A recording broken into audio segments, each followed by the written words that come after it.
Good morning everyone. Welcome to PW only IAS. दोस्तों, आप सब लोग एसआईआर के बारे में जानते हैं, स्पेशल इंटेंसिव रिवीजन। एसआईआर का पर्पस ये है कि जो आपकी इलेक्टोरल रोल होते हैं ना, उनको रिवाइज किया जाए। ऐसा क्यों करना है? देखो, हर वो इंसान जो कि भारत देश का नागरिक है, उसको वोट करने का अधिकार मिलना चाहिए, बिल्कुल। और कुछ ऐसे लोग हैं जो कि इनएलिजिबल हो सकते हैं, जो भारतीय लोग नहीं हैं, या फिर इनकरेक्ट नाम है, कुछ भी इनकरेक्ट एंट्रीज हैं, उन सबको हटाना पड़ेगा, किसी की डेथ हो गई है। तो इसके लिए एसआईआर की एक्सरसाइज यहाँ पे होती है, देश भर के अलग अलग हिस्सों में हो रही है। और इसी बीच जब कर्नाटका की ड्राफ्ट एसआईआर रोल आया ना, तो उसमें लगभग 1 करोड़ से भी ज्यादा नाम यहाँ पे कट गए हैं। अब पॉइंट आता है, ऐसा क्यों? देखो, यहाँ पर इसके पीछे कारण है कि या तो वो लोग एब्सेंट रहे, या वो कहीं और दूसरी जगह शिफ्ट हो गए हैं, या डुप्लीकेट एंट्रीज हैं, सेम पर्सन की मल्टीपल एंट्रीज हो चुकी हैं, या किसी की डेथ हो गई है। इन कारणों की वजह से इतने नाम जो है यहाँ पे कटे हैं। एंड दैट इज वाई यहाँ पर जो नंबर है इलेक्टोरेट का, वो अब कम होके 4.5 करोड़ से भी यहाँ पे नीचे आ चुका है। अब देखो, ये तो इंपॉर्टेंट है सर, मतलब अगर कुछ गड़बड़ नाम है, मल्टीपल नाम्स हैं, या फिर कुछ दिक्कतें हैं, तो वो सारी चीजें ठीक करनी पड़ेंगी। बिल्कुल सही बात है। लेकिन थोड़ा सा ये मुद्दा अपने आप में कंसर्निंग भी बन गया है। उसका सिंपल रीजन ये है कि काफी सारे लोग जिनके नाम यहाँ पे कटे हैं, अब उनको नोटिस वगैरह जाएगा। पर पॉइंट पता क्या है, यहाँ पर बोला ये गया है कि जो भी पूरा प्रोसेस है, उसमें नोटिस जनरेट करने से लेके नोटिस का सर्व करने का जो पूरा पूरा टाइम होगा, वो 7 दिन के अंदर यहाँ पर कंप्लीट कर लिया जाएगा। अब कंसर्निंग बात पता क्या है? मान लो कोई बंदा है, वो है लेट से कर्नाटका का ही, पर काम करने के लिए कहीं और गया हुआ है, किसी और डिस्ट्रिक्ट में, किसी और शहर में है, राइट? अब उस केस में उसको एक्चुअल में वापस आना पड़ेगा अपने शहर। वहां पर जो हियरिंग है ना, वो इन पर्सन होगी। उसकी जो सुनवाई होगी ना, वो वहां पे उसको खुद आकर करनी पड़ेगी। ऑनलाइन वगैरह का कोई सिस्टम यहाँ पे नहीं है। Plus at the same time कोई ऑनलाइन ऑप्शन नहीं है जिससे पता लग पाए कि उस पर्सन को नोटिस मिला है या नहीं मिला है। तो इस वजह से पता क्या हो चुका है, अपना वोट का अधिकार अगर किसी पर्सन का चला गया है, तो उस वोट का अधिकार बचाने की जिम्मेदारी उस वोटर के ऊपर ही आ चुकी है। That is a big concern. अब डिस्क्रिपेंसी नोटिस यहाँ पे दिए जाएंगे, वो बात ठीक है, पर उनको ठीक करने के लिए कितना समय मिलेगा, वो सारी चीजें हमें यहाँ पे थोड़ा सा मुद्दा जो है इस वजह से यहाँ पे न्यूज में आ चुका है। ठीक है। इनफैक्ट अगर हम बात करेंगे तेलंगाना की, तो तेलंगाना के अंदर भी सेम बात है।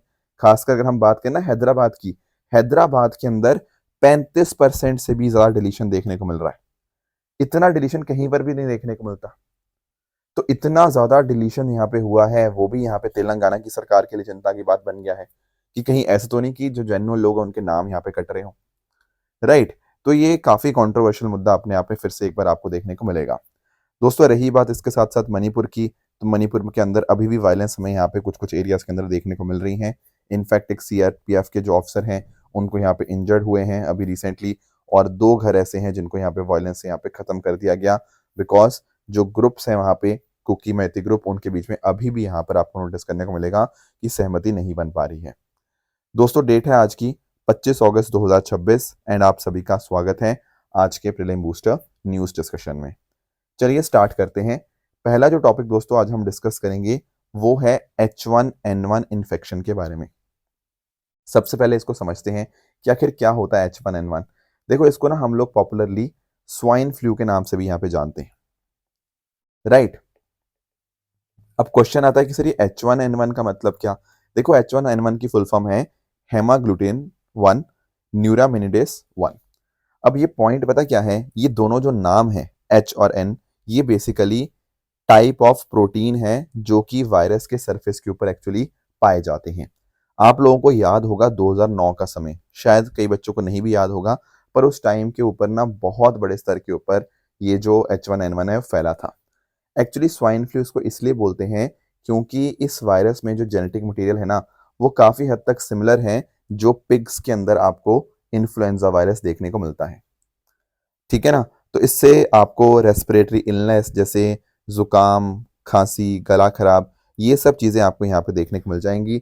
और जब थोड़ा केसेस बहुत ज़्यादा आगे बढ़ जाते हैं, तो उस केस में बहुत ज़्यादा उस पर इम्पैक्ट आता है उसकी पर्सन की बॉडी के ऊपर।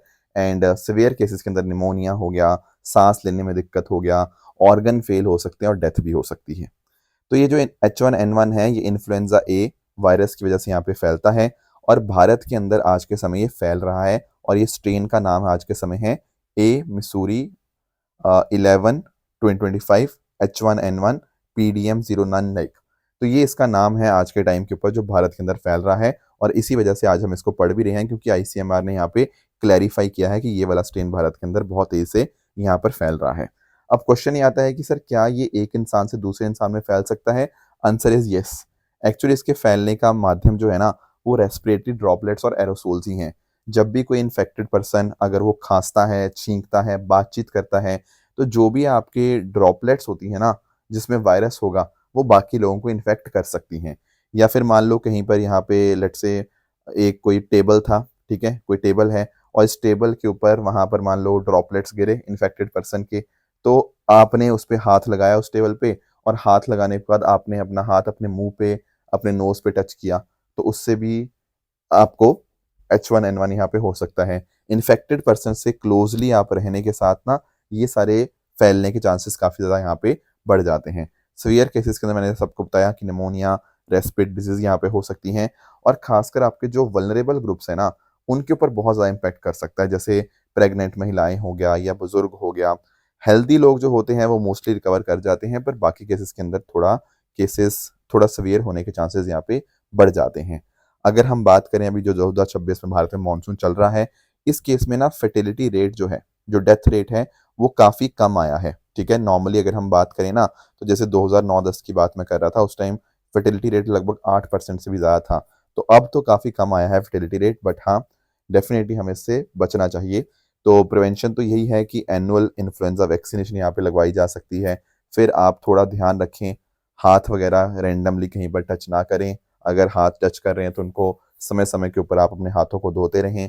क्राउडेड प्लेसेस को यहाँ पे ना ट्रैवल करें, खासकर जब आपको कुछ इस प्रकार के सिम्टम्स देखने को मिल रहे हों। मास्क लगा के चलें जहाँ पे ज़रूरत हो, है ना।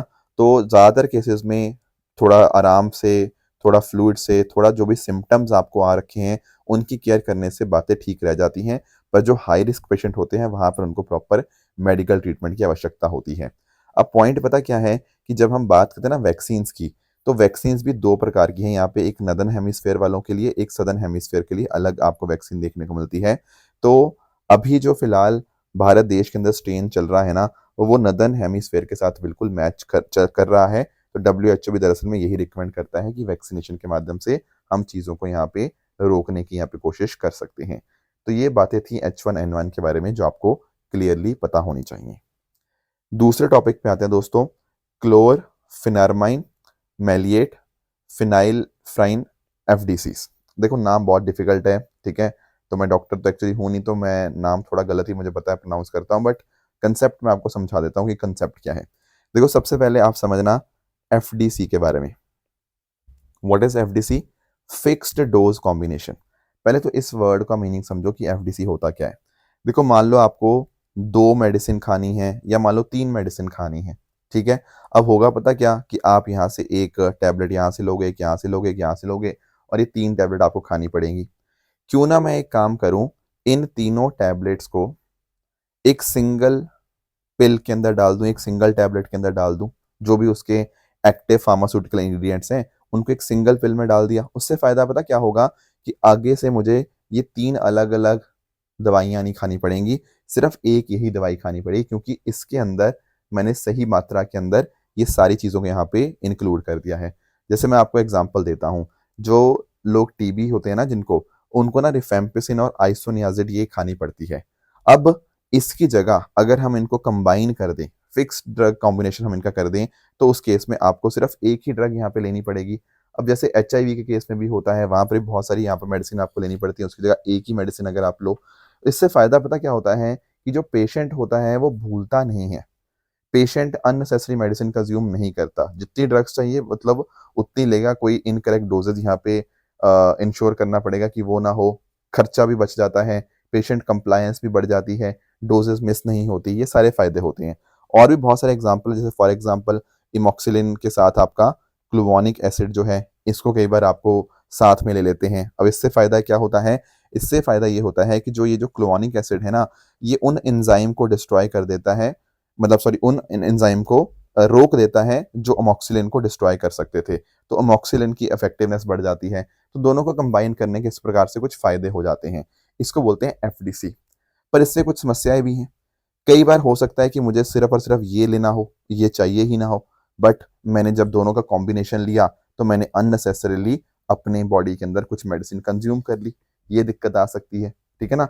कई बार इनको किस रेशो में आपस में इकट्ठा करना है, वो रेशो अगर गलत हो सकती है, तो उससे मेरी बॉडी में गलत डोज़ेज़ जा सकता है। कई बार इसके कुछ साइड इफ़ेक्ट भी हो सकते हैं, राइट? अब पॉइंट पता क्या है?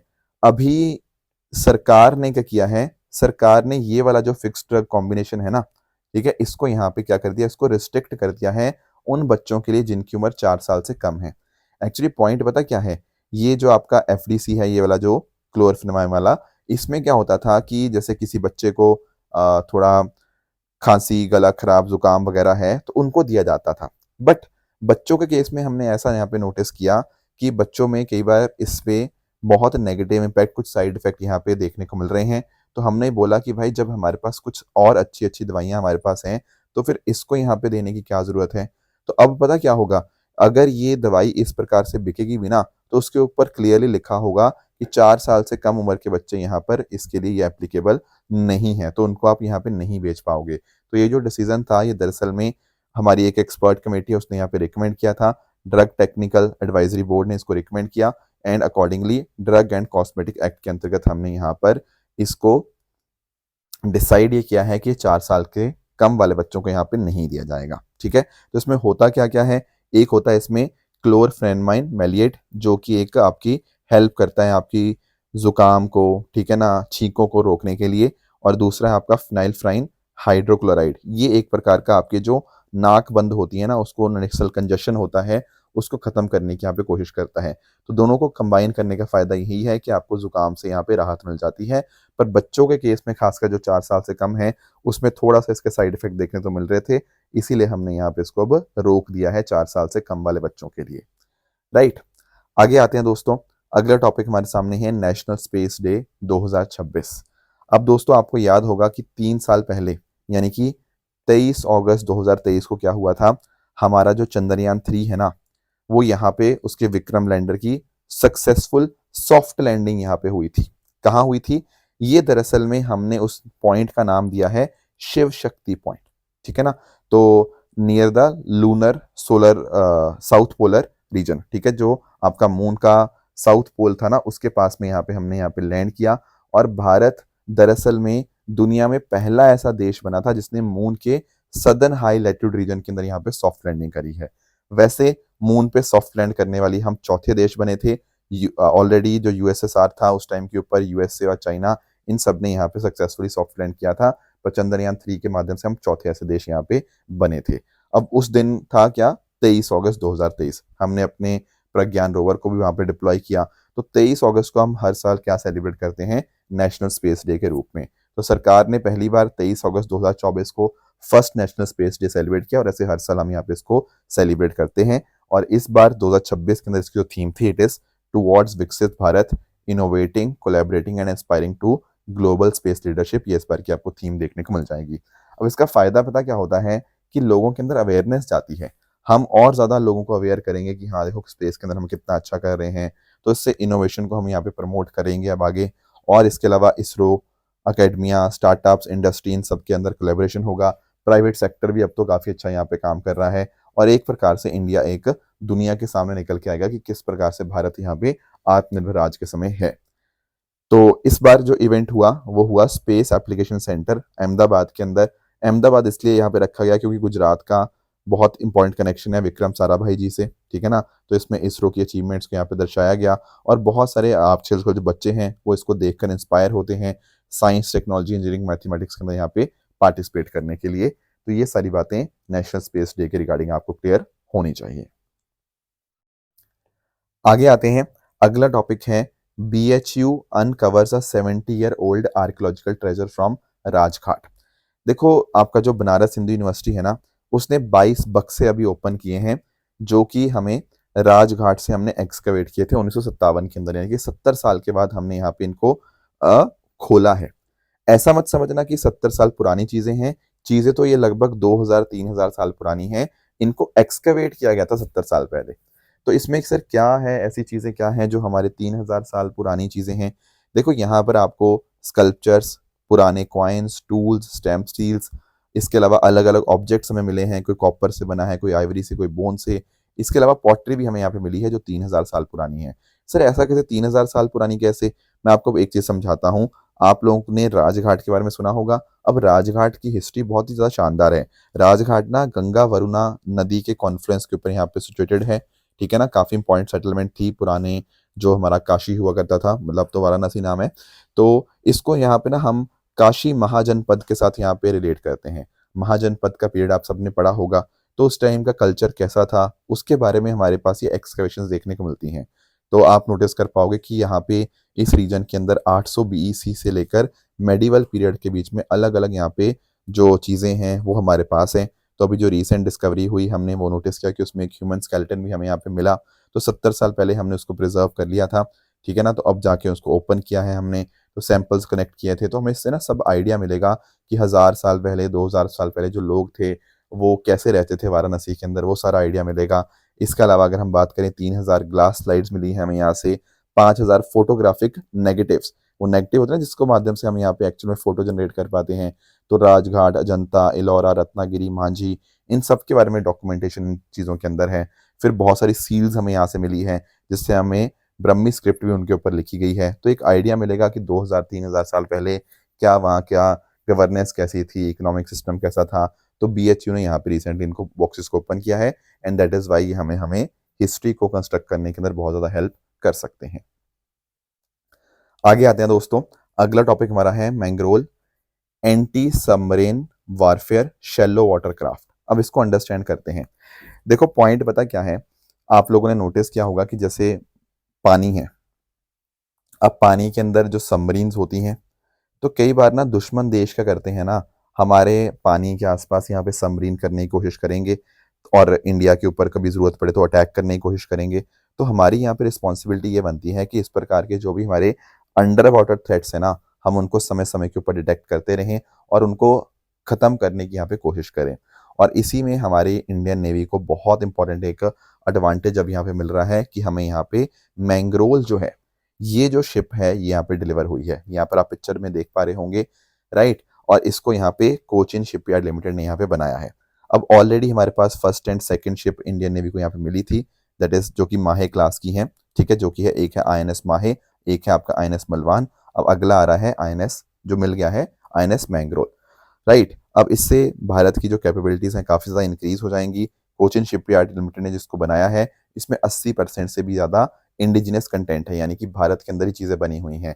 तो एक प्रकार से आत्मनिर्भर भारत की तरफ हम यहाँ पर भी कदम यहाँ पे बढ़ा रहे हैं। अब किसी के दिमाग में आएगा सर ये नाम क्या है मैंग्रोल?